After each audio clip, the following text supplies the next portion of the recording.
వచ్చి ఈ రోజు ఇదవుతున్నాడండి. ఆయన ఆస్తి మొత్తం ప్రజలకు పెడుతున్నావు. నువ్వేమన్నా పెట్టావా? నాకు తెలిసి రోజా గారు ఎవరో ఒక అమ్మాయిని చదివించిందంట, అది మాత్రమే తెలుసండి. అమ్మాయిని ఇంజనీరింగ్ అది డాక్టర్ చదివిస్తుందంట, అదొక్కటే తెలుసు. మిగతా నాకు ఇంకేం తెలీదు ఆవిడ గురించి. సో మరి పవన్ కళ్యాణ్ గారికి నీకు పోలికి ఎలా పెడతావు? 75 మంది కౌలు రైతులకి అప్పుడు ఆయన ఒక్కొక్కరు లక్ష రూపాయలు చొప్పున 75 లక్షలు ఇచ్చాడండి. మరి నువ్వు ఇచ్చిన దాఖలాలు ఏమన్నా ఉన్నాయా? అసలు నువ్వు పవన్ కళ్యాణ్ గారిని అడిగే క్వశ్చన్ ఎక్కడ ఉంది? అంత రైట్స్ ఎక్కడున్నాయి నీకు? ఆ అర్హత నీకుందా అని చెప్పేసి అడుగుతున్నా. ఆవిడ అంతకు ముందు నువ్వు జగనన్నతో మాట్లాడే అర్హత నీకుందా అని చెప్పేసి అప్పుడు మాట్లాడిన మాటలు, వాళ్ళ పరిపాలన ఉన్నప్పుడు నోటికి ఏదొస్తే అది మాట్లాడిందండి. మరి ఇప్పుడు నేను అడుగుతున్నా ఈవిడ్ని, పవన్ కళ్యాణ్ గారిని నువ్వు మందలించే అడిగే స్థాయి నీకుందా ఇప్పుడు? లేదు కదా. మరి ఆయన హీరోగా వచ్చాడు కాబట్టి మరి ఆయన సంపాదించుకోవాలి, ఆయన ఒక పార్టీ అధినేత. మరి పార్టీ పోషించుకోవాలంటే మీలాగా స్కాములు చేయలేడు కదా. ఒకరిని ముంచి డబ్బులన్నీ వెనకేసుకొని ఆ రకం కాదు కదా. ఆయన సొసైటీ మీద, ఆయన కష్టం మీద వచ్చిన పైసాని అందరికి పెడుతున్నారు. మరి మూవీస్ చేసుకోవాలి కదా. నీలాగా ఆయన ఒక్క యాడ్ కోసం ఎంతమంది కొన్ని కోట్లు లక్షలు ఎదురు చూస్తా ఉన్నాయి ఒక యాడ్ ఇస్తే. కానీ అట్లా చేయలేదు ఆయన. నేను ఒక యాడ్ ఇచ్చేయడం వల్ల అది ఒక మంచిదో చెడో తర్వాత విషయం. రేపు ఎవరికైనా ఏదన్నా జరిగితే ప్రజల గురించి ఆలోచించాడు కాబట్టి ఒక యాడ్ కూడా చేయలేదు. అట్లా అని చెప్పి స్టేజ్ మీదకి ఎక్కుంటే ఇంకా మరిగిన డబ్బులు వచ్చేసిండాయి. ఇంకా అసలు మాట్లాడే అర్హతే లేదు అసలు నన్ను అడిగితే. ఇంకేం క్వశ్చన్ చేస్తుంది? రైట్. అంటే ఈ రకంగా అంటే ఇప్పుడు రాజకీయం అంటే ఇప్పుడు ఉన్న అధికారులు, ఇప్పుడు ఎవరైతే నాయకులు ఉంటారో వీళ్ళు విమర్శించుకోవడమే కాకుండా వ్యక్తిగతంగా కూడా ఎందుకని వాళ్ళ కుటుంబాలను విమర్శించడం కానీ, లేదంటే వాళ్ళ కుటుంబ సభ్యులను విమర్శించడం కానీ, వాళ్ళని తీసుకొచ్చి డిఫేమ్ చేయడం కానీ ఎందుకని చేస్తున్నారు? అంటే నేను ఇరువైపులు అడుగుతున్నాను. ఏం లేదు, ఇప్పుడు పవన్ కళ్యాణ్ గారు ఇంతకు ముందు ప్రతిపక్షంలో ఉన్నప్పుడు, ఇప్పుడంటే కాదు, అంతకుముందు వీళ్ళు అధికార పక్షంలో ఉన్నప్పుడు, వైఎస్ఆర్సీపీ వాళ్ళ అధికార పక్షంలో ఉన్నప్పుడు పవన్ కళ్యాణ్ గారిని ఎన్ని మాట్లాడినారండి? ఆయన అనడమే కాదు, మూడు పెళ్లిళ్ళు అని చెప్పేసి ముఖ్యమంత్రితో సహా, ముఖ్యమంత్రి అప్పుడు వైఎస్ఆర్సీపీ జగన్మోహన్ రెడ్డితో సహా విడిగా స్టేజ్ మీదుగా నేను ఒక ముఖ్యమంత్రి హోదాలో ఉన్నాను, నేను ఒక ముఖ్యమంత్రి స్థాయిలో ఇలా మాట్లాడకూడదని కొంచెం కూడా ఇంగిత జ్ఞానం లేకుండా 3 పెళ్లిళ్ళు 4 పెళ్లిళ్ళు అవసరమా అండి? ఆయన పర్సనల్ గురించి అవసరమా? ఒక్కొక్కరు చేసుకున్నారు, ఒక్కొక్కరికి అన్ని ఇచ్చేసి మీలాగా ఏదో అంటారు కదా, ఇప్పుడు ఆ విషయాలు ఎందుకులే గానీ మీలాగా చేయలేదు కదా ఆయన. అన్ని ఆయన కర్మ బాగలేక చెప్తున్నాడు ఒక పక్క, నా కర్మ నా టైం బాగలేక నేను అంత ఆస్తులను ఇచ్చేసుకొని ఒక్కొక్కరు క్లియర్ చేసుకొని నేను ఇది చేసుకున్నానని చెప్తున్నాడు. మరి పదే పదే పదే పదే అరిగిపోయిన టేబుల్ రికార్డ్ లాగా ఎన్నిసార్లు ఎన్ని మాటలు అన్నారు?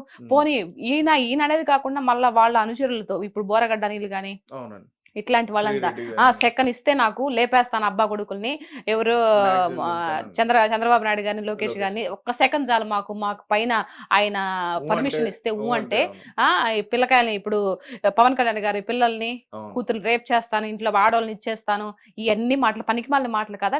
మీకు ముఖ్యమంత్రి హోదాలో ఉన్నప్పుడు నీకు ఇది లేదా? నువ్వు ఇట్లా మాట్లాడకూడదురా గాడిదే అని చెప్పొద్దా? ఇట్లాంటి మాటలు ఎందుకు రాజకీయంగా మాట్లాడాలని చెప్పేసి అంటే పార్టీ నాయకులే మాట్లాడిస్తారండి అలాగే. ఇంకా అంతే కదా. నువ్వు పార్టీ నాయకుడు. ఇప్పుడు మొన్న బాబు గారు గెలిచిన తర్వాత ఒక అతను ఎమ్మెల్యే ఏదో ఒక అమ్మాయి ఏదో జరిగిందని చెప్పేసి ఇమీడియట్లీ తీసేసారా లేదా? చేశాడా లేదా? మరి ఇంత ఇచ్చలవిడిగా మీరంతా మాట్లాడుతున్నప్పుడు గోరెంట్ల మాధవ్ గారి గురించి కానీ ఎన్ని వచ్చాయి వీడియోస్, ఇట్లా అమ్మాయిలు ఇట్లా వేధిస్తున్నారని. తర్వాత అమ్మంటి రాంబాబు గారు ఎన్ని వచ్చినాయి కదా. మరి నువ్వు పార్టీ అధినేత అయి ఉండి ముఖ్యమంత్రి హోదాలో ఉండి నువ్వేం చేసావు? మరి ఎవరు గొప్పవాళ్ళు? నువ్వు గొప్పవాడివా? బాబు గారు గొప్పవాళ్ళ? పవన్ కళ్యాణ్ గారిని ఎన్ని మాటలు అన్నావు నువ్వు? ఎన్ని అనాల్సిన మాటలన్నీ అనేసాను. ఆయన చెప్తూనే ఉన్నారు, నువ్వు రాజకీయ పరంగా అడిగిన దానికి క్వశ్చన్ సమాధానం చెప్పు, నువ్వు పర్సనల్ గా మాట్లాడొద్దంటే ఆయన అడిగిన దానికి ఒక్క క్వశ్చన్ కి సమాధానం చెప్పలేదు జగన్మోహన్ రెడ్డి గారు. మరి మాటలేమో అన్ని మాట్లాడుతూ ఉంటారు. మరి అడిగిన దానికి సమాధానం చెప్పాలి కదా. ఎదుటి వాళ్ళు ఎవరైనా సరే ఆయన ఒక క్వశ్చన్ నిన్ను అడిగినప్పుడు నువ్వు ముఖ్యమంత్రి స్థాయిలో ఉన్నప్పుడు సమాధానం చెప్పాలా వద్దా?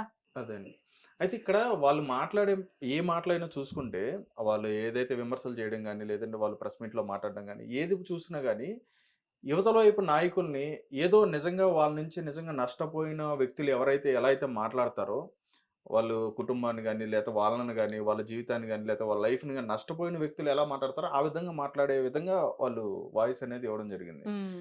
ఆ పర్సన్ చూసుకుంటే పోసాని కృష్ణమురళి గారు కానీ, ఆయన మరీ అంటే ఆయన నిజంగా ఏదో కోల్పోయినట్టుగానే మాట్లాడినట్టుగా ఆయన మాట్లాడతాడు. మరి ఎందుకని అలా మాట్లాడతారు? అంటే ఏం లేదు, డబ్బు గురించి అండి, డబ్బు కోసమే ఇదంతా. ఇదిగో నేను ఈ విధంగా పెద్ద దుమ్ము ఎదవ మొన్న చూసానండి నేను. ఎవరే పవన్ కళ్యాణ్ నువ్వు ఒక వెదవి, నువ్వు ఒక సన్నాసివి, అవసరమా ఇప్పుడు పవన్ కళ్యాణ్ గారు ఏం చేశారు? తల్లిని కూడా తీసుకొచ్చి అందులో తిట్టాలి. పోసాని గారికి ఏం చేశారు పవన్ కళ్యాణ్ గారు? ఒక హీరోగా ఉంటేనే కదా నువ్వు చాలా మూవీస్ చేసావు. ఎవరైనా కూడా హీరోలు ఉంటేనే కదా కింద సపోర్టింగ్ ఆర్టిస్ట్ వస్తారు మా బోటి వాళ్ళు. మరి ఎందుకు అంత దుర్భాషలాడడం అవసరం ఏముంది? అంటే వాళ్ళు ఇచ్చే నోట్ల కోసం ఇష్టం వచ్చినట్టు మాట్లాడేస్తావా? ఎన్నేళ్ళు మహా అయితే ఎన్నేళ్ళు ఉంటారండి భూమి మీద? ఎవరైనా సిలేసుకొని ఇక్కడే ఉంటారా? ఎవరో ఒకరు పోవాల్సిందే కదా. ఏం చేసుకుంటారు? ఇప్పుడు మీకు ఎవరైతే ఉన్నారో పోసాని గారు ఆయన తినడానికైతే ఇప్పుడు ఈ కడుపు కోసమే కదా, కోటి విధులు కూటు కొరకే అని కడుపు కోసమే కదా ఎన్ని వేషాలు వేసినా కూడా. దానికి మరి ఇంత దిగజారిపోయి ఇంత ఇది ఒకరిని తిడితే వచ్చే డబ్బు ఎందుకండి? నోటుకొచ్చినట్టు మాట్లాడి ఆయన ఎన్ని మాటలు మాట్లాడి పవన్ కళ్యాణ్ గారిని, మరి అది తప్పు కదా. మరి మీరు మందలించాలి కదా, మాట్లాడకూడదు అని చెప్పేసి. ఇవంతా కావాలని చేసిందని మీకు అర్థం కావట్లేదా? డబ్బుల గురించి తీసుకొని ఎవరు ఎందుకు మాట్లాడతారు? ఏ లాభం లేకుండా ఎందుకు మాట్లాడతారు? నేను మాట్లాడుతున్నా. నేను ఒక్క పైసా ఆశించకుండా కూటమి ప్రభుత్వం నుంచి నేను ఏ పార్టీ అని ఎప్పుడు చెప్పలేదు. ఇప్పటి వరకు నేను డిక్లరేషన్ ఇవ్వలేదు. నేను మాట్లాడుతున్నానంటే నాకు ఏదైతే ఇంతకు ముందు ప్రభుత్వం ఆంధ్ర రాష్ట్రంలో 5 ఏళ్ళుగా చూశాను కాబట్టి అది ఒక బాధతో నేను మాట్లాడుతున్నా. ప్రజల్లో ఒకదానిలాగా మాట్లాడుతున్నా. నేను ఏ పార్టీకి సపోర్ట్ గా మాట్లాడడంలా.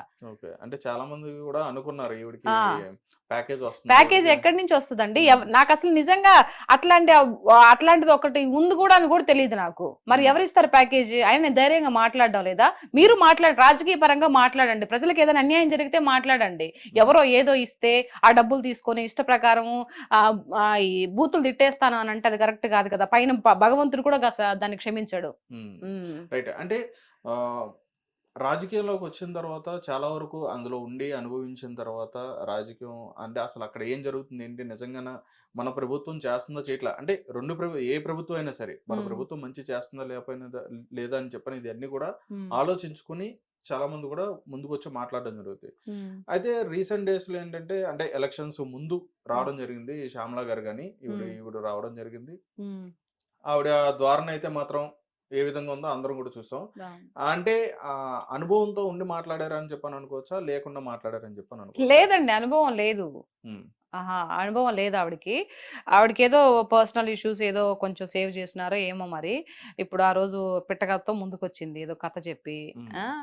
ఆ కథతో కొంచెం ఇదైపోయింది. ఆ ఇదైన తర్వాత అబ్బా మా జగన్ అనుకో ఉంటాడు, ఈ అమ్మాయి ఇలా ఇంత వైరల్ అయిపోయింది కదా, నా పార్టీకి ఏదన్నా పెట్టుకుంటారు ఏమైనా యూజ్ అవుతుందేమో అని చెప్పేసి ఇప్పుడు అధికార పార్టీ ఏదో ఇచ్చారు కదా ఆవిడకి, ఏదో ప్రతినిధిగా ఇచ్చారు కదా. సో ఇచ్చారు కానీ సేమ్ ఈ దిక్కుమాల సంత అంతా ఇంతేనండి. అని సేపటికి స్క్రిప్ట్ చూడడమే. ఒక మనిషి మంచి పనులు చేస్తే స్క్రిప్ట్ చూడడం అవసరం లే. ఆల్రెడీ ఏదన్నా ఒక పేపర్ చూసినప్పుడు లేదంటే న్యూస్ లో విన్నప్పుడు ఆల్రెడీ ఉండిపోతాయి. ఇప్పుడు నేను ఏం స్క్రిప్ట్ చూసి మాట్లాడుతున్నానా? అందులో స్క్రిప్ట్ చూడకుండా మాట్లాడే వాళ్ళు ఎవరైనా ఉన్నారంటారు? అంటే మీరు అంటున్నారు కదా స్క్రిప్ట్ చూసి మాట్లాడతారండి. ఎవరు? ఎవరైనా స్క్రిప్ట్ చూడకుండా మాట్లాడేవాళ్ళు ఎవరు లేరుగా. అందరూ చూసి మాట్లాడేవాళ్ళు కదా. అవునా? నాకు తెలిసి మేబీ మా రోజక్క అనుకుంటా. మా రోజక్క బాగా మాట్లాడుతుంది, తిట్టడంలో బాగా మాట్లాడుతుంది. హ్యాట్సాప్ రోజక్క నీకు. కొంచెం పర్లా. రోజక్కకి టాలెంట్ ఉంది, రాజకీయ పరంగా కొట్లాడే ఇది ఉంది. కానీ బట్ ఆవిడ ఆ యొక్క పదజాలం ఏదైతే ఉందో అబద్ధాన్ని కూడా నిజంగా చేసి చెప్పి ఇది చేస్తుంది కదా. ఆ టాలెంట్ ఉంది కానీ బట్ అలాంటి రాజకీయంలో పనికిరావు. ఏదైనా వాస్తవాలు మాట్లాడాలా, వాస్తవాలు ఏదైనా మిస్టేక్ జరిగినప్పటికీ దాన్ని చాలా ఇదిగా చెప్పుకోవాలా. అంతేగాని నోటుకొచ్చినట్టు నీకు గాడిదకి వచ్చినట్టు 20-50 ఏళ్ళు వచ్చుండే ఇట్లాంటి మాటలు మాట్లాడకూడదు. నాకు అవన్నీ వింటుంటే పవన్ కళ్యాణ్ గారు అన్ని మాటలన్నీ వింటుంటే నిజంగా భలే కోపం వస్తుందండి ఆవిడని చూస్తే. పర్సనల్ గా ఆవిడంటే నాకేం ఇది లేదు కానీ బట్ ఇలాంటి మాటలన్నీ ఎందుకు మాట్లాడతారు అక్క? మీరు మంచి ఇదిలో ఉన్నారు, మంచి ఎమ్మెల్యేగా ఎంపీగా గెలిచి ప్రజలకి మీరు సేవ చేశారు. అట్లాంటప్పుడు హుందాతనంగా మాట్లాడి జగన్మోహన్ రెడ్డి గారికి కూడా అట్లా అనిపిస్తుంది నాకు కొన్నిసార్లు. ఎందుకురా బాబు ఇంత హుందాతనంగా మాట్లాడవచ్చు కదా, ఇంత ఆస్తులు ఉన్నాయి, ఇంత పాస్తులు పోయేటప్పుడు ఏం నెత్తిన పెట్టుకొని పోతారు? వైఎస్ రాజశేఖర రెడ్డి గారు ప్రజల్లో ఒక దేవుళ్లాగా గుడి కట్టారు. అందరూ ఎంత మంచి పేరుని సంపాదించుకున్నాడు. ఆయన అనుకోకుండా పాపం చనిపోయాడు. ఏమి నెత్తిన పెట్టుకొని పోయాడు? ఎవరైనా ఏం నెత్తిన పెట్టుకొని పోతారు? నోట్లో మాట జాగ్రత్తగా మాట్లాడాలి కదా అనేది నాకు అనిపిస్తుంది కొన్నిసార్లు. సో ఈ ఇంటర్వ్యూ ద్వారా ఇన్నా పర్వాలేదండి, తెలుసుకున్న మారినా పర్వాలేదు.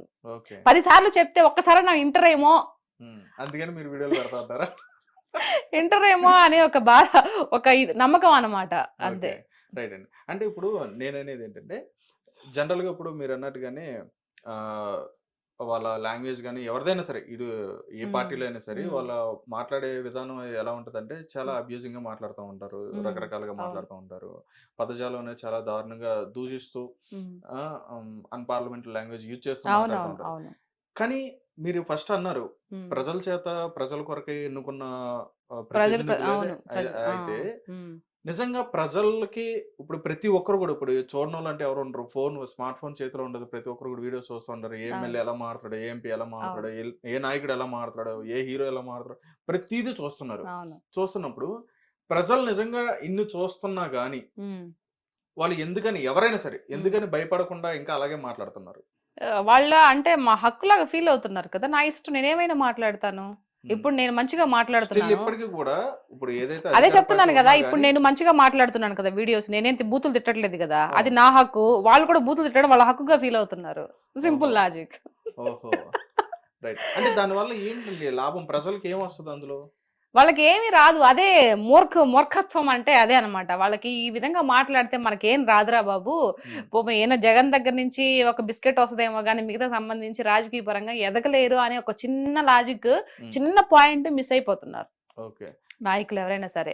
అందరూ మంచి వాళ్ళేనండి. మనుషుల్లో చెడ్డవాళ్ళు ఇట్లా ఉండరు. వాళ్ళ యొక్క వ్యక్తిత్వం బట్టి వాళ్ళ యొక్క ఇది ఉంటది. ఓకే. అంతే. ఇంక అంతకు మించి ఏం లేదు. కూటమి ప్రభుత్వంలో ఉన్న వాళ్ళందరూ కూడా మంచి నాయకులేనా? మంచి నాయకులు, చెడ్డ నాయకులు నేను అనను. హ్మ్. ఏదైతే కూటమి ప్రభుత్వం ఎవరైతే పైన నాయకుడు ఎవరైతే ఉన్నాడో ఆయన గొప్పవాడు. ఆయన మంచివాడు. హ్మ్. కిందుండే వాళ్ళు మంచివాళ్ళ, గొప్పవాళ్ళని నేను చెప్పను. హ్మ్. ఆయన గొప్ప వాళ్ళ దగ్గర కింద ఉండే వాళ్ళంతా గొప్ప వాళ్ళగానే ఉంటాయి. ఎందుకంటే ఆయన దగ్గర కుప్పి గొంతులు పనికిరావు. మనం హ్మ్. చూసారు కదా, ఒకరిని సస్పెండ్ చేశారు. సో కాబట్టి ఎవరైనా అట్లాంటి ఎదవేషాలు ఏమన్నా వేసేవాళ్ళు ఉన్నా కూడా సెట్ చేసుకుంటారు. హ్మ్. దాని గొప్పతనం ఎవరిది? లీడర్‌ది గొప్పతనం. హ్మ్. ఎవరైతే లీడర్‌గా నడిపిస్తూ ఉన్నారో ఆళ్ళు కరెక్ట్‌గా ఉంటే కింద వాళ్ళు కూడా కరెక్ట్‌గా ఉంటారనేది నా ఉద్దేశం కాబట్టి ఆల్రెడీ నిరూపించుకుంటున్నారు. ఆయన ఇన్నేళ్లుగా సుదీర్ఘంగా ముఖ్యమంత్రిగా చేస్తున్నప్పటికీ వాళ్ళ కింద ఉండే వాళ్ళంతా మంచిగానే ఉన్నారు. హ్మ్. మరి 5 ఏళ్ళు మీరు చేసినప్పటికి ఇప్పుడు ఇంకా బూతులు మాట్లాడుతా ఉన్నారు. ఎవరిది ఫాల్ట్ అంటారు? హ్మ్. నాయకుడిది తప్ప, మీరు ఆ విధంగా మీరు వాళ్ళకి అవకాశం ఇచ్చినందుకు వీళ్ళు తప్ప, ఎవరిని తప్పనాలి? హ్మ్. నాయకుడు బావుందంటే కింద ఉండే వాళ్ళు కూడా మంచిగా పద్ధతిగానే ఉంటారు. ఓకే. అది. మీరన్నట్టుగానే హ్మ్. ఈ పాయింట్ తీసుకుంటే గత కొద్ది రోజుల క్రితం ఏంటంటే ఒక హ్మ్, క్రైమ్ ఇష్యూ మీద పవన్ కళ్యాణ్ గారు మాట్లాడుతా ప్రెస్ హ్మ్. మీట్‌లో హ్మ్. నా చేతిలో ఇంకా పవర్స్ ఉన్నాయి. హ్మ్. నేను తీసుకోవాలనుకుంటే హోమ్ హ్మ్. మినిస్టర్ నేను తీసుకుంటే గనక హ్మ్. వేరే విధంగా ఉండేది. ఒకసారి దృష్టిలో పెట్టుకోండి అని చెప్పన్నట్టుగా అంటే కూటమికే అందులోనే ఆయన వార్నింగ్ గూడా ఇచ్చినట్టుగా లేదండి. అట్లా మాట్లాడడం జరిగింది. అనలేదండి ఆయన. హ్మ్. ఆయన చెప్తున్నాడు, ఇప్పుడు డిప్యూటీ సీఎం కదా, ముఖ్యమంత్రి తర్వాత ఉప ముఖ్యమంత్రి అవును. అన్నట్టు ఇప్పుడు పవన్ కళ్యాణ్ గారు. అంటే ఏంటంటే కొంచెం ముందు ఇప్పుడు మన అనిత గారు ఉన్నారు కదా, అవును. ఆలోచిస్తారేమో, కొంచెం ఆలోచించుకోకుండా మీరు ఫార్వర్డ్‌గా ఎళ్లి ముందు చర్యలు తీసుకోండి అని హ్మ్. చెప్పడం, అది సున్నితంగా చెప్పారు తప్పితే దాన్ని పెద్ద ఇది వీళ్ళు చేసిన ఇదనమాట ఇది. ఓకే. ఆవిడకి వార్నింగ్ ఇస్తున్నాడు. నువ్వు లేకపోతే నేను తీసుకుంటాను పవర్స్. నేను హోమ్ మినిస్టర్‌గా. హోమ్ మినిస్టర్ పదవిని నేను తీసుకుంటాను, తాట తీస్తాను. హ్మ్. అయన్నీ అంతేం చెప్పలే. ఆయన మామూలుగానే చెప్పాడు. ఎంత వీళ్ళు ఊహించుకున్నటువంటి ఇది. హ్మ్. ఆయనకి చెప్తున్నాడు. ఇలా చెయ్యమ్మని చెప్తున్నాడు. హ్మ్. నువ్వు భయపడబాకు. మీ వెనక మేమున్నాము. నీకు పవర్స్ ఉన్నాయి. నువ్వు చెయ్యి. దేనికి భయపడబాకు అని చెప్పేసి ఆవిడకి చెప్తున్నాడు. ఓకే. దాన్ని వీళ్ళు ఇలా కన్వే చేశారనమాట. అదే అండి. అంటే చాలా మంది కూడా ఏమంటున్నారంటే, ఇప్పుడు నడుస్తున్న ఈ ప్రాసెస్ చూస్తుంటే, పవన్ కళ్యాణ్ గారు ఎక్కడ చూసినా గాని చాలా యాక్టివ్‌గా కనిపిస్తున్నారు. అవును. ఏదైనా సరే ఆన్ ది స్పాట్ డిసిషన్ అనేది కూడా తీసుకుంటున్నారు. అది హ్మ్. చాలా మంచి పద్ధతి కాదు అని చెప్పినట్టుగా మంచి పద్ధతి మాట్లాడుతున్నారు. ఏదనండి. ముందు అంటే గెలవక అంత ముందు సినిమాటిక్‌గా చేస్తున్నారని చెప్పని అంటున్నారు మరి. సినిమాటిక్ గా ఏం కాదు. గెలవక ముందే చెప్పాడు కదా ఆయన. ఇదో గుర్తుపెట్టుకో జగన్, నిన్ను కుక్కట వేలుతో సగా ప్రకటించి వేయకపోతే నా పేరు కొణిదెల పవన్ కళ్యాణ్ గారు, నా పార్టీ జనసేన కాదని చెప్పాడు కదా. అది హ్మ్. ఆయన చెప్పలా. వారాహి అమ్మవారు చెప్పించారు.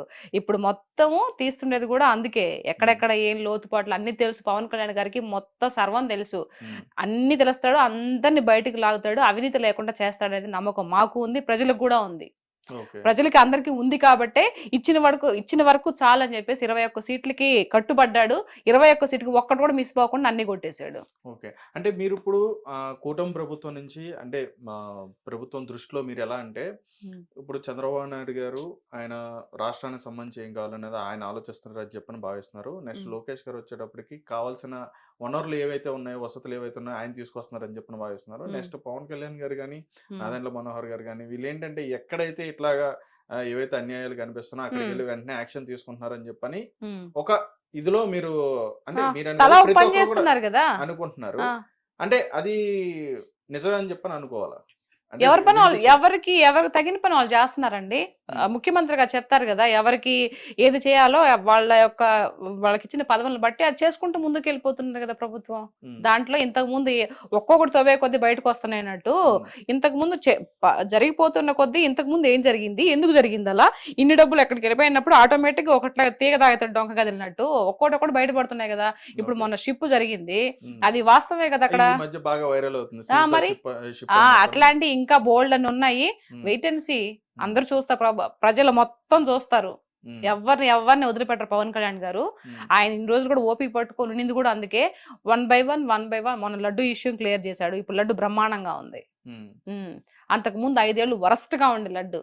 మరి ఆ తిరుపతి వెంకటేశ్వర స్వామి ఆయన ఎందుకు అంటే ఆయన ఎప్పుడు చూపించాలి అప్పుడు చూపించారు అనుకో. ఆయన రోజా గారు అన్న కూడా అయింది కదండి, నేను ఎప్పుడు కూడా ఇక్కడికి వస్తానే ఉన్నాను, తిరుపతి రెగ్యులర్ గా వస్తాను నేను. ఎందుకు పోయింది ఆవిడ తిరుపతికి? ఎప్పుడు నాకు రోజా గారు అంటే మన నెల్లూరు స్లాంగ్ వచ్చేస్తుంది. దేనికి పోయింది? ఒక 50 మందిని, ఒక 100 మంది వాళ్ళ దగ్గర టికెట్లు ఇదే కళ్యాణం టికెట్లు డబ్బులు తీసేసుకొని వాళ్ళందరూ చూపించి రావడానికి పోయింది. డబ్బులు దుడ్ల కోసమే కదా పోయిండేది. ఏం చేసింది అక్కడ? లడ్డు ఎట్లా ఉంది, ఎంత మాత్రం చేస్తున్నారు, ఎప్పుడన్నా పర్యవేక్షణ చేసింది ఆవిడ? అడగడం జరిగిందా? లేదు. మన చేతికి దుడ్లు వచ్చినాయా, తీసుకున్నామా, నెక్స్ట్ సుప్రభాత సేవకో లేకపోతే వాటికో ఇంకెన్ని టికెట్లు ఉన్నాయి, ఇదే చూసుకోవడం సరిపోయినాయి, ఇదే లక్షలు సంపాదించుకోవడం సరిపోయినాయి. దేవుడి గురించి ఆడపట్టించుకునింది.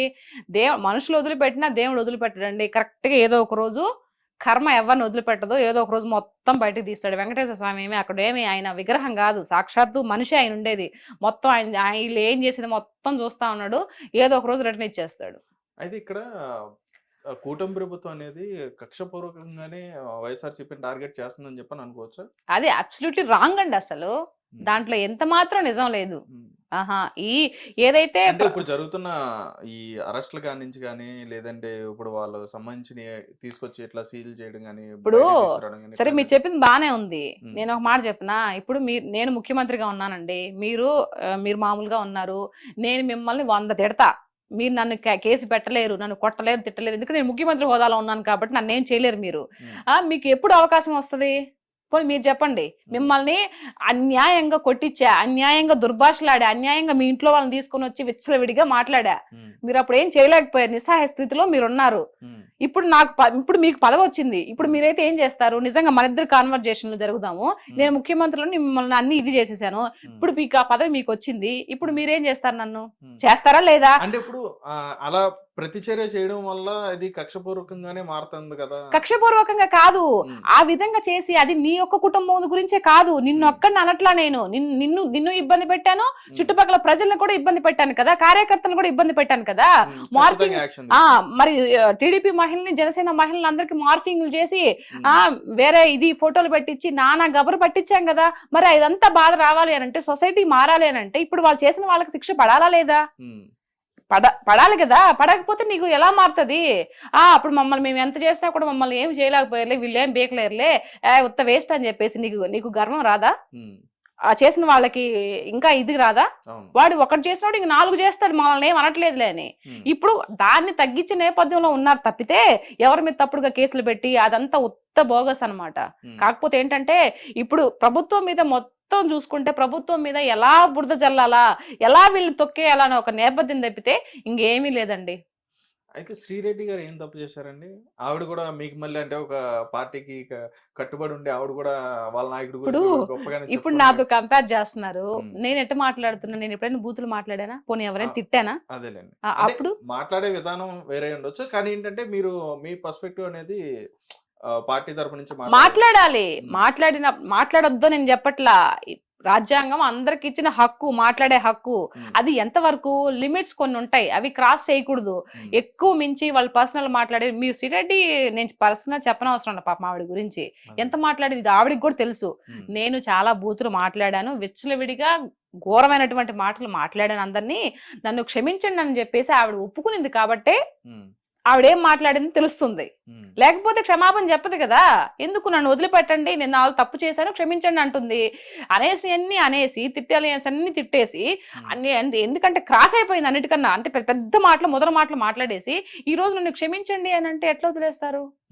ఇప్పుడు ఆవిడలాగా ఆవిడని శిక్షించకపోతే రేపు అందరు మాట్లాడేసి నా బోటోళ్ళు వచ్చిన వాళ్ళందరూ బూతులు మాట్లాడేసి వీళ్ళు ఏం చేయరులే ఒకసారి చెప్తే సరిపోద్దులే అనుకుంటే అంటే పశ్చాత్తాపడుతుందేమో కదా ఆమె. పశ్చాత్తాపం పడిన అది ఎట్లా అండి?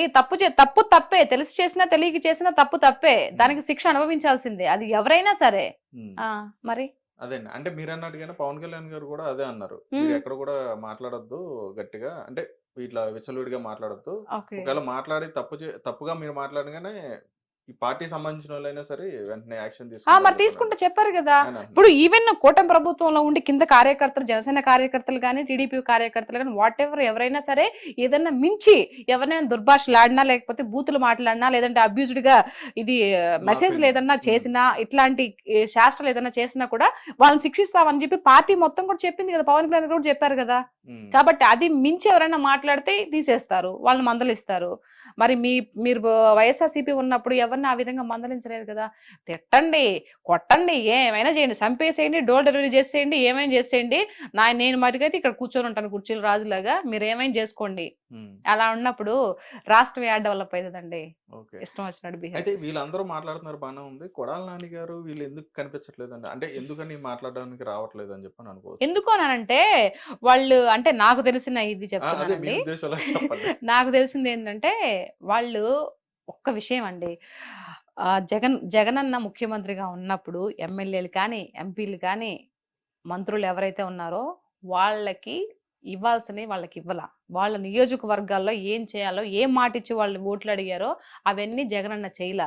నేను ఉంటే నేనే హీరోగా ఉండాలా, నేనే విలన్ గా ఉండాలా, నేనే పోవాలా అనే తత్వం జగనన్నది. కాబట్టి ఆ రోజు వాళ్ళ దగ్గరికి వెళ్ళి మాట్లాడే కెపాసిటీ కూడా నువ్వు అవకాశాన్ని ఇవ్వలేనప్పుడు, వాళ్ళు నీ దగ్గరికి వచ్చి ఇది అన్నాయి చెప్పుకోలేనప్పుడు, నువ్వు చేయలేనప్పుడు ఈ రోజు ఎందుకు మాట్లాడతారు కొంతమంది అయితే. నాకు తెలిసి ఆయన ఎవరో ఉన్నారండి, ఫినాన్షియల్ మినిస్టర్ ఎవరు, బుగ్గన ఆయన, బుగ్గన రాజేంద్ర గారు ఏం పేరు ఆయన పేరు, ఆయన అండి. అసలు ఆయన నాకు వైఎస్ఆర్సీపీలో మంచిగా మాట్లాడే వ్యక్తి ఆయన. నిజంగా నేను ఆయన నిజంగా హ్యాట్సప్ చెప్తున్నా. అసలు ఎంత హుందాతనంగా మాట్లాడతారు, ఎంత ఇదిగా మాట్లాడతాడు, ఆయన వ్యక్తిత్వాన్ని కోల్పోలేదు. ఇంకెవరు లేరు, మిగతా అంత వేస్టే. రైట్ అండి. అయితే ఇక్కడ ఇప్పుడు మీ ఉద్దేశంలో, అంటే మీరు మొత్తం మా రాజకీయాన్ని కానీ లేదంటే ఫాలో అవుతున్నారు కాబట్టి మీరు అన్నారు, అంటే వాళ్ళు మాట్లాడే మాటలకి నాకు నచ్చక ప్రజల తరపు నుంచి నేను మాట్లాడుతున్నాను అని చెప్పని మీరు అన్నారు. అంటే మీరు ఇప్పుడు చూస్తున్న సిచ్యువేషన్ లో అన్ని ఉన్న కూటమి ప్రభుత్వం కానీ, వైఎస్ఆర్సీపీ కానీ, అన్ని రాజకీయాల్లో నాయకులు కానీ వీళ్ళందరూ కూడా ప్రెజెంట్ ఎలా నడుస్తుంది, అంటే రేపొద్దున భవిష్యత్తు ఏమైనా కనిపించే విధంగా ఉందా, మంచి భవిష్యత్తు వచ్చే అవకాశం ఉందని చెప్పని అనుకోవచ్చు. డెఫినెట్ గా అండి. ఇప్పుడు ఇదే కాదు, నెక్స్ట్ రాబోయే 5 ఏళ్ళు కూడా వీళ్ళే ఉంటారు. ఇంకా ఆంధ్ర రాష్ట్రం చాలా బాగా డెవలప్ అవుతుంది, చాలా ముందుకెళ్తుంది మాకు అనిపిస్తుంది. అనిపిస్తుంది కాబట్టి ఈరోజు మేము ఆయన్ని కూటమి ప్రభుత్వాన్ని గెలిపించుకున్నాము. నెక్స్ట్ కూడా ఆయనే ఉంటే, ఆయన చెప్పినట్టు, బాబు గారు చెప్పినట్టు, ఆయన మాటల మీద మాకు నమ్మకం ఉంది కాబట్టి ఆయన ఎలా అయితే సింగపూర్ చేస్తా అన్నాడో ఆ విధంగా చేస్తాడు. లాస్ట్ టైం ఓడిపోకుండా కానీ ఇరుకంగా బాగా డెవలప్ అయి ఉండేది. డెఫినెట్ గా రాష్ట్రం ముందుకెళ్ళిపోద్ది, బాగా అభివృద్ధి చెందుద్ది. ఆంధ్ర రాష్ట్రం ఇదిరా బాబు, ఆంధ్ర రాష్ట్రం అంటే అందరు కూడా చెప్పుకునే విధంగా ఆ స్థాయికి తీసుకెళ్తారని నమ్మకం ఉంది పవన్ కళ్యాణ్ గారి మీద, బాబు గారి మీద. రైట్ అండి. మీ మీద విమర్శిస్తున్న వాళ్ళకి మీరు ఏమైనా చెప్పదలుచుకున్నారా? అంటే ఆబ్వియస్లీగా మీకు వస్తా ఉంటాయి, కొన్ని మీరు చెప్తున్నారు, కొన్ని మీరు చెప్పుకోలేకపోతారు. అలా విమర్శించడం కానీ లేదా బెదిరింపులు కానీ ఇట్లాంటివి వచ్చిన వాటికి మీరేం సమాధానం చెప్తారు? నేనే సమాధానం చెప్పనండి. ఏమైనా చేసుకోండి, బెదిరించండి, బూత్లు పెట్టండి, ఏమైనా చేసుకోండి. నాకు దాని గురించి ఆలోచించను. నేను ఈ రోజు ఏం చేస్తానా, రేపు ఏం చేయబోతానా, ఈ రోజు ఏం చేస్తాను గురించి ఆలోచిస్తా, రేపు ఏం చేస్తానని దాని గురించి ఆలోచించను. రేపు సంగతి రేపు, ప్రస్తుతాన్ని గురించి ఆలోచిస్తాను నేను. సో మిగతా వాళ్ళు ఎవరు ఏం చేస్తారనేది కూడా నేను పట్టించుకోను. నేను మాట్లాడే దాంట్లో ఎంతవరకు వాస్తవం ఉంది, ఎవరైతే బ్యాడ్ కామెంట్స్ పెడతారో వాళ్ళకి మాత్రమే చెప్తున్నా. నేను ఏం మాట్లాడుతున్నా దాన్ని గ్రహించండి ఫస్ట్. అది అబద్ధమా, నిజమా, న్యాయమేనా ఇది అని ప్రతి ఒక్కరికి ఒక చిన్న ఇది ఉంటది కదండి. ఆలోచించండి, ఆలోచించి నాకు పెట్టాలంటే కామెంట్లు పెట్టండి, బ్యాడ్ కామెంట్స్ పెట్టండి, నేను కాదనట్లేదు. బట్ దాంట్లో నిజం గుర్తించండి, గుర్తించి తర్వాత మాట్లాడండి. మీరు రాజకీయంగా నా మీద కొట్లాడాలంటే రాజకీయంగానే కొట్లాడండి. నా ఇంట్లో నా పర్సనల్స్ తీసుకొని వచ్చి కొట్లాడని చెప్పేసి వాళ్ళ రిక్వెస్ట్ గా అడుగుతున్నా.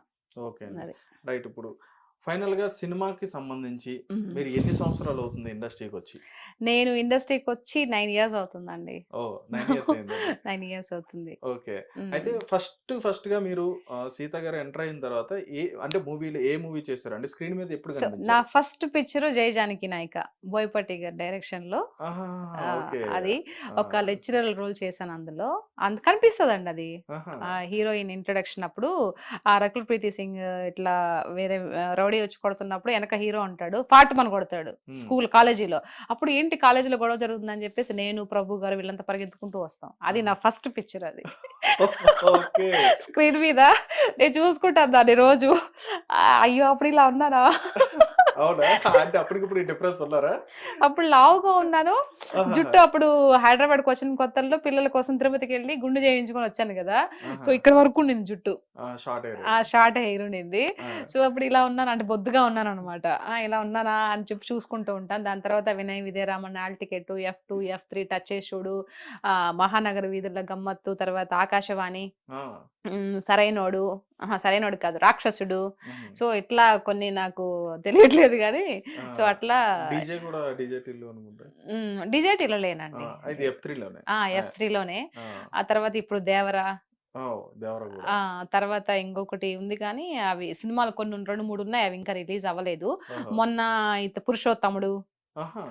అది దాని తర్వాత ఇంకొక సినిమా ఏదో రిలీజ్ అయిందండి. ఇది ఎవరు బ్రహ్మాజీ గారు, అలనాటి రామచంద్రుడు కొత్తగా ఆహాహా! ఒకటి రిలీజ్ అయింది. అది ఓకే. విఐపి దాంట్లో వస్తుంది. నెట్‌ఫ్లిక్స్‌లో ఏమో వస్తుంది. ఓకే. సో ఇట్లాంటి సినిమాలు ఏం గాని వెనక్కి తిరిగి చూసుకోలేదు. So okay. కొంచెం చాలా సినిమాలు చేసున్నాను. కాకపోతే కొన్ని రిలీజ్ కాకుండా ఉంటాయి గదండీ. అవును. అంటే మొదలుపెట్టి మధ్యలో ఆగిపోయినట్టి అవును. అట్లాంటియన్ని బోలెడన్ని ఉంటాయి గదా. ఓహ్!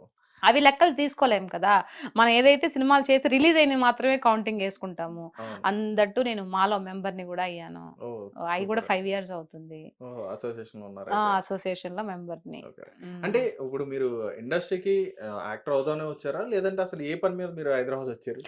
మేము మామూలుగా మా వారు మేమిద్దరము పిల్లల్ని తీసుకొని వచ్చామండి. మా హ్మ్. వారు అప్పుడు చిన్నగా జాబ్ చేస్తూ ఉండే. ఇంకా ఆహా! వచ్చాము. నెల్లూరు నుంచి. నెల్లూరు నుంచి వచ్చాము. హ్మ్. ఆ తర్వాత ఇంకా అనుకోకుండా ఇండస్ట్రీకొచ్చాను నేను. ఆహా! అనుకోకుండా నేను ఫస్టు స్వీట్ షాప్‌లో పనిచేశాను. తర్వాత బట్టల షాప్‌లో పనిచేశాను. ఓహ్! తర్వాత అకౌంటెంట్‌గా జాబ్ చేశాను. హ్మ్. తర్వాత యాక్టర్ అయ్యాను. Okay. Step by step. Okay. హ్మ్. ఫస్ట్ అవకాశం ఎలా వచ్చిందంటే మీరే ఎళ్లారా? లేదంటే మిమ్మల్ని ఎక్కడైనా చూడడం గాని, ఇట్లా సెలెక్ట్ చేయడం గాని అట్లా జరిగిందా? లేదండి. నేను ఆర్ఎస్ బ్రదర్స్‌లో అకౌంటెంట్‌గా జాబ్ చేస్తూ ఉంటే, ఆహా! అక్కడ ఒక అతను, అంటే వీళ్ళు యాడ్స్ తీస్తారు కదా. హ్మ్. అక్కడ ఒకతను చెప్పారనమాట. "మీది హోమ్లీ ఫేస్‌గా ఉంది. మూవీలో ట్రై చేయొచ్చు కదంటే" "నాకు తెలీదు సార్" అని చెప్తే, ఆయన "అట్లా ఎందుకండి, యాక్టింగ్ అనేది నేర్చుకుంటే వస్తుంది. దానిదేముంది" అని చెప్పేసి ఆయన ఒక నంబర్ ఇచ్చారు. హ్మ్. అది బోయపాటి గారు అక్కడ ఉంటారు. కో డైరెక్టర్‌లు ఎవరో ఉంటారు కదా, రమణాచార్ అని. ఆ! ఆయనకి కాల్ చేస్తే ఒకసారి ఆఫీస్‌కి రండి అన్నారు. ఆహా! అక్కడికి ఫస్ట్ నేను మాట్లాడడం, ఫస్ట్ ఎంటర్ అవ్వడం ఆ సినిమాకే ఫస్ట్ నేను మీట్ అయ్యి మాట్లాడింది బోయపాటి సారు. ఓహ్! పెద్ద డైరెక్టర్ గారి దగ్గరికెళ్లారైతే. సో ఎంత హుందాతనంగా మాట్లాడతారు తెలుసా బోయపాటి సారు. ఆ! చాలా బాగా మాట్లాడతారు. ఆహా! అవునమ్మా అని చెప్పి ఒక డైలాగ్ చెప్పమన్నారు. చెప్పాను. నేను ఏ డైలాగ్ ఓహ్! ఏమంటే డైలాగ్ కూడా చెప్పారా? ఆహా! అప్పటికి ఏమంటివి మీరు ఇవి అంటే అప్పటికి అంటే నాకు పౌరాణికం డైలాగ్ అంటే ఇష్టం. అవునవును. ఏమంటివి అని చెప్పా. అది ఆయన ఇట్టే చూస్తా ఓకే బాగా చెప్పావు. అంటే ఆయనకి కూడా కావాల్సింది అలాంటివే కదా డైలాగులు? నవ్వుకున్నారు. అంటే అంత పెద్ద ఎన్టీఆర్ లాగా మనం యాడ్ చేయగలుగుతామండి. ఆయన హ్మ్. మహానుభావుడు అని నవ్వుకొని, "ఓకే అమ్మా నువ్వు జాబ్ చేసుకుంటున్నావు కదా, జాబ్ చేసుకో. ఇది వచ్చినప్పుడు మా వాళ్ళు కాల్ చేస్తారు. నీ నంబర్ అదంతా అక్కడ ఇచ్చేసి వెళ్ళండి" అని చెప్పేసి అన్నారు. ఓహ్! కిందకొచ్చి మేనేజర్ దగ్గర నంబర్ తీసుకొనెళ్ళాను. దాని తర్వాత మళ్ళీ వాళ్ళు కాల్ చేశారు. కాల్ చేసి నాకు 6 రోజులు అందులో వేషం ఇప్పించారనమాట. ఓహ్! ఆహ్, సూపర్. సూపర్. చాలా బాగా నిజంగా బోయపాటి సారు మంచి పర్సన్ అండి. సూపర్ అండి. నైస్. సూపర్. హ్మ్. రైట్. అయితే మీరు చెప్పినట్టుగానే ఒక మంచి పౌరాణిక డైలాగ్ చెప్పొచ్చుగా మాకు? పౌరాణిక డైలాగా? ఆ! ఇప్పటికిప్పుడంటే ఏది అవి చాలా గుర్తొస్తుంది? వైరల్ అవుతున్నాయి. రీసెంట్‌గా కూడా ఒకటి ఏదో చెప్పారు మన సత్యభామ గారిది. సత్యభామదదా? హ్మ్. హ్మ్. మీరు చెప్పండి మీ ఇష్టం. మీకు బాగా అనిపించింది. అంటే ఏ డైలాగ్ చెప్పినా కూడా గుర్తు రావడం నేను మొన్న రీసెంట్‌గా చెప్పిన డైలాగు ఏంటిది?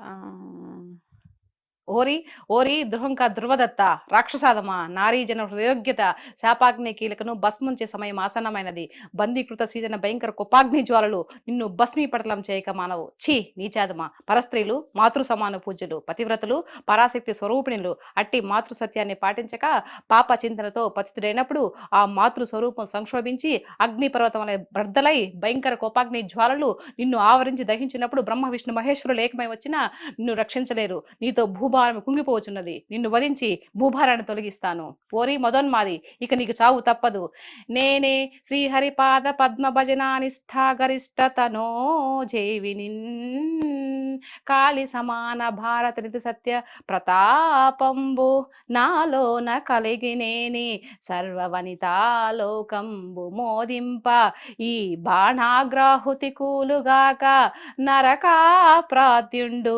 భూమిదనన్ సూపర్. సో ఇష్టం అనమాట. చాలా మంది లైక్ చేస్తారు కానీ తిరిగి ఎవరు ట్రై చేయలే.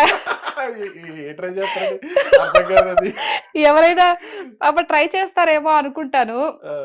బట్ నా వీడియోస్ ని ఎవరు రీల్ చేస్తారని చెప్పాలా చేస్తారేమో అనుకుంటే ఆ నోరు కూడా తిరగద్దో మరి ఏమో. నేను దాదాపుగా ఒక 5-6 వరకు పెట్టానండి, బట్ ఎవరు చేయట్లేదు. అయ్యో అందరూ చూస్తున్నారు అప్రిషియేట్. మొన్న ఇది పెట్టిన డైలాగ్ అయితే అసలు ఎంత మంది ఆల్మోస్ట్ 2.5 lakh వెళ్ళిపోతా ఉంది. ఓ సూపర్ సూపర్ అండి. పాటలు కూడా పాడుతూ ఉంటారు. పాటలేదు బాత్రూమ్ సింగర్. బేసిక్ నేను సింగర్ అవ్వాలని అనుకున్నానండి, అనుకోకుండా అన్ఎక్స్పెక్టెడ్ గా యాక్టర్ అయిపోయాను. నాకు చిన్నప్పటి నుంచి సాంగ్స్ బాగా. నేను ఇంట్లో చిన్నపిల్లగా ఉన్నప్పటి నుంచి బాత్రూమ్ లో స్నానం చేసాడు మా అమ్మ తిడతా ఉండేది. ఏంది మే నీకే స్నానం చేసి రారా, అది ఏం పోయే కాలమే అంత పెద్దగా మాట్లాడుతావా, ఊర్లో దావన ఈదులో పోయే వాళ్ళందరూ వింటా ఉండరమే ఈ అంటే అప్పుడు ఓపెన్ బాత్రూమ్స్ ఉండేవి, పైన టాప్ ఉండేది కాదు.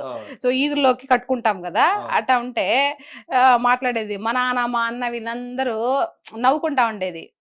అట్లా చిన్నప్పటి నుంచి పాటలు బాగా ఇదనమాట.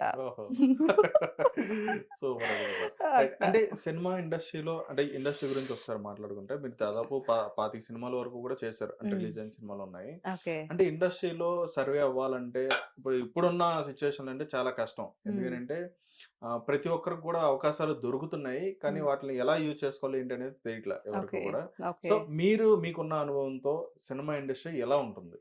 సినిమా ఇండస్ట్రీ నేను ఇదిగా ఇంతకుముందు ఇంటర్వ్యూస్ కూడా చెప్పానండి. సినిమా ఇండస్ట్రీ చాలా గొప్పది.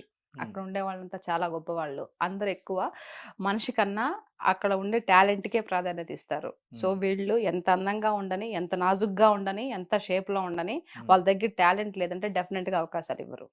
టాలెంట్ ఉండే వాళ్ళకి కళమ్మ తల్లి కానీ ఆ కళమ్మ తల్లి నమ్ముకున్న డైరెక్టర్లు కానీ ఎవరైనా కూడా డెఫినెట్ గా అవకాశం ఇస్తారు. లేదు అన్న వాళ్ళకి రాదండి. దాన్ని నమ్ముకొని ఎవరైనా ఇండస్ట్రీకి రావచ్చు. మీ టాలెంట్ ఉంటే మీకు నిజంగా టాలెంట్ ఉంటే మీరు వచ్చి ఇండస్ట్రీలో ఎవరైనా బతకొచ్చు. దీని కొన్ని అపోహలు ఉన్నాయి, క్యాస్టింగ్ కావచ్చు అని అది ఇదని. అదంతా రాంగ్ అండి. ఎక్కడ ఎవరో ఒకరో ఇద్దరు ఉంటారు, ప్రతి ఒక్క దాంట్లో ఉంటాయి. నాట్ ఓన్లీ ఇండస్ట్రీ కదా, సో ఎక్కడ ప్రతి ఒక్కరిది ఇక్కడ ఉంటాయి. అందరు మహానుభావుల్లాగా ఉండలేరు కదండి, ఎవరో ఒకరు ఉంటారు. ఎవరైనా నిన్ను అడిగినప్పుడు అది మనలో ఉంటది. 50% వాడి దగ్గర ఉంటే రిమైనింగ్ 50% నీ దగ్గర ఉంటది. లేదులేండి సార్ మీరు అనుకున్నట్టు కాదులేండి, ఓకే టాటా బాయ్ బాయ్ చెప్పేస్తే వాడిని ఏం చేస్తాడు? ఇది నా పాయింట్ ఇదనమాట. అట్లేం లేదు. వచ్చే అమ్మాయిలు కూడా నేను ఇండస్ట్రీ గురించి ఒక మాట చెప్తున్నాను. వచ్చే అమ్మాయిలు ఎవరైనా సరే జాగ్రత్తగా రండి, మీకు టాలెంట్ ఉంటేనే రండి. అనవసరంగా కొన్ని మాటలు కొంతమంది ఎదవలు ఉంటారు, వాళ్ళ మాటలు ఎవరు మోసపోకండి, జాగ్రత్తగా ఉండండి అనే చెప్తున్నా. ఆ ఇండస్ట్రీ గొప్పది. నేను చెప్తున్నాను కదా, కళమ్మ తల్లి నిజంగా వీళ్ళకి టాలెంట్ ఉంటే ప్రతి ఒక్కరికి అవకాశం ఇస్తుంది. రైట్ అండి. మీరు రీసెంట్ గా ఒక వీడియో కూడా పెట్టారు ఆడపిల్లల గురించి, ఒకటి చూసాను నేను మీ వీడియోలో. అసలు ఏంటి మీరు పెట్టడానికి కారణం ఏంటి, అసలు ఎందుకని పెట్టారు? లేదండి, అంటే ఇప్పుడు ఈ కూటమి ప్రభుత్వం గానీ ఇంతకు ముందు జరిగిన వైఎస్ఆర్ ప్రభుత్వం గానీ ఏదైతే ఉందో అన్ని ప్రభుత్వాలకు చెప్తున్నా, ముందు సేవ్ ద ఆడపిల్లల్ని సేవ్ చేయండి ప్లీజ్. ఎందుకంటే అవేర్నెస్ ఇవ్వండి. ఇప్పుడు రాష్ట్రం అభివృద్ధి చెందుతూ ముందుకు వెళ్తుంది అని అంటే ఇవి కూడా కొన్ని చూసుకోవాలి కదా. ఎంతమంది ఆడపిల్లల్లో అన్యాయంగా వాళ్ళు ఇది చేసేసి ఇది బలైపోతున్నారండి. దాని గురించి ఒక అవేర్నెస్ ఇవ్వాలి. ఇప్పుడు ప్రజల్లోకి వెళ్ళి ప్రజల్లోకి చెప్పాలి. ఏంటంటే మీ ఇంట్లో పిల్లలు ఒక ఆడపిల్ల స్కూల్‌కి వెళ్తుంది అని అంటే అమ్మాయి ఎక్కడ వెళ్తుంది? ఎవరైనా నీతో మిస్‌బిహేవ్ చేస్తున్నారా? అందరూ ఫోన్‌లో మాట్లాడుతూ ఉంటారు. ఎవరైనా నీకు బ్యాడ్ కామెంట్స్ పెడుతున్నారా? లేకపోతే నిన్ను ఎవరైనా టార్గెట్ చేస్తున్నారా? లేకపోతే నిన్ను టార్చర్ చేస్తున్నారా? ఇలాంటియన్నీ ఇంట్లో పేరెంట్స్ పిల్లల్ని అడగాలి. మీ స్కూల్ నుంచి వచ్చేటప్పుడు కానీ, కాలేజ్ నుంచి వచ్చేటప్పుడు కానీ ఎవరైనా మీతో ఇది చేస్తున్నారా ఏంటనేది ఎప్పుడు దగ్గర పేరెంట్స్ కూర్చొని పిల్లల దగ్గర మాట్లాడితే వాళ్ళు నిజాలు చెప్తారు. ఇప్పుడుండే ఇదిలో ఏమవుతుందంటే అందరూ ఈ ఉరుకులు పరుగుల జీవితంలో ఎవరి పాటికి వాళ్ళు వదిలేస్తున్నారు పిల్లల్ని. సపరేట్ గా బెడ్రూములు. దేనికంటే సపరేట్ గా బెడ్రూములు? ఏం పెళ్ళయ్యేంత వరకు ఆడబిడ్డ నీ దగ్గర పడుకోబెట్టుకోలేవా? అంత అడ్డమైపోయారా? ఆ విధంగా ఉండడం వల్ల ఇట్లాంటి జరుగుతున్నాయి కాబట్టి అవేర్నెస్ ఇవ్వాలని చెప్పేసి ప్రభుత్వాన్ని కోరుతున్నాను. అంతకుమించి ఇంకేం లేదు. సో అలాంటి కొన్ని చేస్తే మనవంతు ప్రయత్నంగా మనం ముందు చేస్తే తర్వాత జరుగుతాయా ఆగుతాయా లేదని తర్వాత విషయం. ముందు మనకైతే పేరెంట్స్ కానీ అక్కడ ఉండే చుట్టుపక్కల వాళ్ళకి కొంచెం అవేర్నెస్ అయితే ఇవ్వాలి కదా అనేది కొన్ని సందర్భాలు జరిగినప్పుడు కొంచెం బాధ అనిపిస్తుంది. మనం ఏం చేయలేము. నేనేం చేయగలుగుతాను చెప్పండి? నా చేతుల్లో ఏమన్నా పదం ఉందా? లేకపోతే ఏమన్నా మాట్లాడడానికి హక్కు ఉందా? ఏముంది? ఇప్పుడు టు బి ఫ్రాంక్లీ చెప్తున్నానండి, నాకు ఎవ్వరు సపోర్ట్ లేదండి. నాకు నా ఫ్యామిలీ, నా భర్త సపోర్ట్ తప్పితే వేరే సపోర్ట్ ఏది లేదు. ప్రభుత్వ సపోర్ట్ కానీ ఏది లేదు. నాకు నచ్చింది కాబట్టి నా మైండ్లో ఏదనిపిస్తే నా భర్తతో మాట్లాడిన తర్వాత ఈ విధంగా మాట్లాడొచ్చు, ఈ విధంగా మాట్లాడని చెప్పి నా భర్త చెప్తాడు కాబట్టి నేను మాట్లాడుతున్నా. నాకు ఎవ్వరు సపోర్ట్ లేదు. నా ఫ్యామిలీ సపోర్ట్, నా భర్త సపోర్టే. కాబట్టి నేను ఈ పిల్లలకి జరిగినప్పుడు ఏదో చేయాలనిపిస్తుంది. కానీ ఏం చేయగలుగుతాను? పోనీ ఏదన్నా నాకు మనీ సపోర్ట్ ఉందంటే అది కూడా లేదు. నేను మిడిల్ క్లాస్ అండి. మా ఫ్యామిలీ మిడిల్ క్లాస్ ఫ్యామిలీ. మేము ఎంతలో ఉన్నా ఏదన్నా ఖర్చు పెట్టుకోవాలన్నా కూడా ఎట్లా చేసుకోవాలి, ఇది ఎంత సేవ్ చేసి పెట్టుకోవాలి, రూపాయి కూడా పెట్టుకొని చేసుకున్న తప్పితే మాకేం ఫ్యాక్టరీస్ లేవు, ఇంకేమన్నా ఇంకా వేరే రియల్ ఎస్టేట్లు బిజినెస్లు ఏమి లేవండి.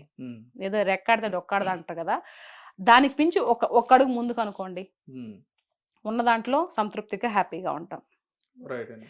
అయితే మీరు ఇంత ఇదిగా ఉన్నప్పుడు మీకు అంటే ఏమైనా ప్రభుత్వం నుంచి కానీ పిలుపొచ్చే అవకాశం ఉందని చెప్పని అనుకోవచ్చా? అంటే పిలిచే అవకాశం, ఎందుకంటే మీరు ఇంత యాక్టివ్గా ఉండడం జరుగుతుంది, ఇంత యాక్టివ్గా మాట్లాడడం కూడా జరుగుతుంది కదా. మీరు మాట్లాడేది కూడా ఎవరిని దూషించట్లేదు, అదేవిధంగా ఉన్న పాయింట్ని రేజ్ చేసి మీరు మాట్లాడుతున్నారు కాబట్టి ప్రభుత్వం మిమ్మల్ని పిలిచే అవకాశం ఉందని చెప్పని అనుకోవచ్చు. అంటే నాకు మైండ్లో చాలా ఉందండి, మాట్లాడాలని ఉంటుంది. అంటే మంచి మాటలు మాట్లాడి ప్రజల్లో అవేర్నెస్ తీసుకొచ్చే కెపాసిటీ నాకుంది. బట్ ఇప్పుడు ప్రభుత్వాలు పిలిచి నాకేదన్నా ఇచ్చి ఈ విధంగా చేయండి అని అంటే నేను చేస్తా. డెఫినెట్ గా దాన్ని నేను యూటిలైజ్ చేసుకుంటా. కానీ అక్కడి నుంచి మనకు పిలుపు రావాలి కదా. సో నాకు ఒక అండగా ఒకటి ఉంటే, నేను ఇప్పుడు 10% చేస్తున్నాను అనుకో, రేపు నా వెనకాతల ప్రభుత్వం ఏదన్నా ఉండి మేము మీకు అండగా ఉంటాం నాయన అని చెప్పేసారంటే ఇంకొక 50% ఎక్స్ట్రాగా చేయగలుగుతాను, నేను మాట్లాడగలుగుతాను, నా వాయిస్ స్ట్రాంగ్ గా వినిపించగలుగుతాను. ఇప్పుడు ఇంకొక విషయం ఏంటంటే, ఇప్పుడు ఆన్ ది స్పాట్ ఎవరైనా వచ్చి నా మీద ఏమన్నా దాడి చేసినా కూడా దిక్కులేదండి, నిజం చెప్తున్నాను. లాస్ట్ నా ఫ్యామిలీ, నా భర్త పట్టించుకోవడం తప్పితే వేరే వాళ్ళు ఎవరు పట్టించుకోరు, ఎవరు రారు. కాబట్టి ఇట్లాంటి ఇష్యూస్ ఏదన్నా వచ్చి ప్రభుత్వము పిలిచి ఈ అమ్మాయి బాగా మాట్లాడుతుంది, ఈ అమ్మాయి కొంచెం మనం సపోర్ట్ చేద్దాము అనుకుంటే ఓకే చేస్తానండి. లేదంటే మామూలుగా నాకు ఏదైతే నచ్చలేదు దాని గురించి మాట్లాడుతూ ముందుకు వెళ్ళిపోతూ ఉంటా. అంటే మనమంతా ఊరుకుండకూడదు కదండి, ఎవరో మనకు సపోర్ట్ చేయలేదు, మనకి వెనకతలు ఎవరు లేరు అని చెప్పి సైలెంట్ గా అయితే ఉండకూడదు కదా అనేది నా పాయింట్. మీరు ఇట్లా మాట్లాడుతున్నప్పుడు మీకు ఏమైనా అప్రిషియేషన్స్ కానీ ఎట్లా వచ్చినాయి ఆ ప్రభుత్వం నుంచి కానీ? లేదు, బాగా మాట్లాడుతున్నారు అని చెప్పి కొంతమంది నాయకులు చేశారండి. బాగా మాట్లాడుతున్నారు అని చెప్పేసి కొంతమంది అట్లా. అయితే దృష్టిలో ఉన్నారు మీరు? దృష్టిలో ఉన్నాము అని అంటే ఓకే ఉన్నాను, మరి ఇంకంతా ఇంకా పైన భగవంతుడు తెలియాలి, ఇంకా అక్కడ తెలియాలన్నమాట. ఇప్పుడు అనుకుంటారు కదండి, ఇప్పుడు ఎవరు బిజీగా ఉంటారు కదా, వాళ్ళు బిజీగా ఉన్నప్పుడు మనమే వాళ్ళకి గుర్తు రావాలంటే ఏముంది, చూద్దాం. ఆ టైం వచ్చినప్పుడు నిజంగా మనం పాలిటిక్స్ లోకి వెళ్ళి ప్రజలకి సేవ చేయాలి, ఇది మన నుదుటిని రాసి పెట్టు ఉంటే డెఫినెట్ గా మనం పిలుస్తారు. చూద్దాం మన లైఫ్ ఎంతవరకు వెళ్తుంది, ఎట్లా వెళ్తుందో ముందుకు. అంటే పాలిటిక్స్ గురించి మాట్లాడతా నేను ఎప్పుడు అనుకోలేదు. సో ఇంకా రాబోయే రోజుల్లో కూడా ఇంకా మంచిగా మాట్లాడతానేమో, మంచిగా మీరు అన్నట్టు కాల్స్ వస్తాయేమో, మీకు మేము సపోర్ట్ ఉంటామమ్మా మీరు మాట్లాడిన అంటారేమో, చూద్దాం. అప్పుడు అన్నప్పుడు మళ్ళీ మనం ఇంటర్వ్యూ చేద్దాము.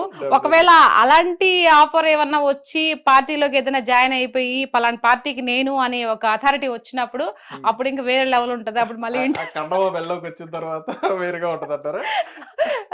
వేరే లెవెల్ ఉంటది. అప్పుడు మళ్ళీ మనం హిట్ టీవీతో మళ్ళీ ఒక ఇంటర్వ్యూ చేద్దాం. ఫైనల్ గా ఒక చిన్న ర్యాపిడ్ ఫైర్, నేను కొంతమంది నాయకులు కానీ హీరోలు కానీ హీరోయిన్ మొత్తం పేర్లు ఓకే చెప్తాను. ఓకే వాళ్ళ గురించి మీ వర్షంలో ఒక 1 వర్డ్‌లో చెప్పుకొని రండి. ఓకే ఓకేనా? ఓకే ఫస్ట్ పాలిటిక్స్ చూసుకుంటే చంద్రబాబు నాయుడు గారు, విజన్ మంచి నరేంద్ర మోడీ గారు. విజనరీ నరేంద్ర మోడీ గారి కూడా సేమ్ హ్మ్. ఒక దైవత్వం కలిగినటువంటి వ్యక్తి. Okay. Power star Pavan Kalyan గారు. Sorry deputy CM Pavan Kalyan గారు. ఫైర్. హ్మ్. ఓకే. నారా లోకేష్ గారు. లోకేష్ గారు ఏమి ఇవ్వచ్చు అంటే ఆయన కూడా ఒక విజనరీ లీడరే. హ్మ్. ఒక గొప్ప నాయకుడు. నాకు ఇందాక చెప్పలేదు కానీ లోకేష్ గారి గురించి నెక్స్ట్ సీఎం క్యాండిడేట్ స్థాయి. హ్మ్. మా ఎలా? ఆ విధంగా మారాడండి. ఇప్పుడు చూడండి అసలు ఎలా మీకు ఉన్నారో. అంత కాన్ఫిడెన్స్ ఏంటి? అనిపిస్తది అంతే. హ్మ్. ఇప్పుడు ఆయన చేసే మాటలు కానీ, మాట్లాడే మాటలు కానీ. హ్మ్. అంటే చాలా రకాలుగా ఆయన విమర్శించారు కదా! అంటే ఇచ్చారు. ఎందుకు పనికిరారు అన్నట్టుగా మాట్లాడారు మరి అదేందో ఆయన గురించి పప్పు నాయకులందరూ గిప్పు అని కూడా. మాట్లాడారు. అవును. వాళ్ళకి ఇప్పుడు మొహం పగలగొడుతున్నాడుగా. హ్మ్. అయ్యో మనం అనవసరంగా పప్పుని వీడిని అన్నామే ఈరోజు మేకే కూర్చున్నాడే అని. వాళ్ళు ఆ విధంగా అంటే వీళ్ళు పప్పు గిప్పు అని చెప్పి మాట్లాడితే బాధపడి వెళ్ళిపోతారేమోనని వాళ్ళ అపోహ అనమాట. హ్మ్. అట్లేం కాదు. ఇప్పుడు ఇంకా అమ్మకు మొగుడులా తయారయ్యాడు. ఓకే. చెప్తున్నాను కదా సీఎం క్యాండిడేట్ అని. సూపర్. జగన్మోహన్ రెడ్డి గారు. జగన్మోహన్ రెడ్డి కూడా మంచి లీడరే. ఓకే. హిట్ టీవీ యాప్ ఇందులో short news, live news, entertainment shows, movies, digital magazines తో పాటు మీ జిల్లా వార్తలను కూడా ఫ్రీగా చూడొచ్చు. అంతేకాదు కేజీ నుంచి పీజీ వరకు విద్యార్థులకు స్కాలర్షిప్ కూడా అందిస్తున్నాం. ప్రతి వారం 10 మందికి లక్కీ డ్రా ద్వారా ఒక్కొక్కరికి 10,000 రూపాయలు అందిస్తున్నాం. ఇంకెందుకు ఆలస్యం, వెంటనే హిట్ టీవీ యాప్ ని డౌన్లోడ్ చేసుకుని ఫ్రీగా ఎంటర్టైన్మెంట్ పొందండి. Hit TV app. Hit TV app. Please download Hit TV app. Hit TV యాప్ని ఫ్రీగా డౌన్లోడ్ చేసుకొని ఎంజాయ్ చేయండి. మీకు నచ్చిన ఎంటర్టైన్మెంట్ కోసం హిట్ టీవీ యాప్ ని ఫ్రీగా డౌన్లోడ్ చేసుకుని ఎంజాయ్ చేయండి. హిట్ టీవీ యాప్ని డౌన్లోడ్ చేసుకుని ఆస్వాదించండి, ఆశీర్వదించండి. ఇంతమంది సెలబ్రిటీలు హిట్ టీవీ యాప్ ని డౌన్లోడ్ చేసుకోండి అని చెప్తున్నారంటే ఎంత మంచి యాప్ ఆలోచించండి. అమెరికా అమెరికా అమెరికా అమెరికాలో చదవాలనుకునే వాళ్ళకి విశ్వసనీయమైన పేరు మన శౌర్య కన్సల్టెన్సీ. UK లో 1 year masters. UK లో 1 year masters. 2 years work permit up to 5 years visa. Contact Saurya Consultancy. Contact 89851 89851.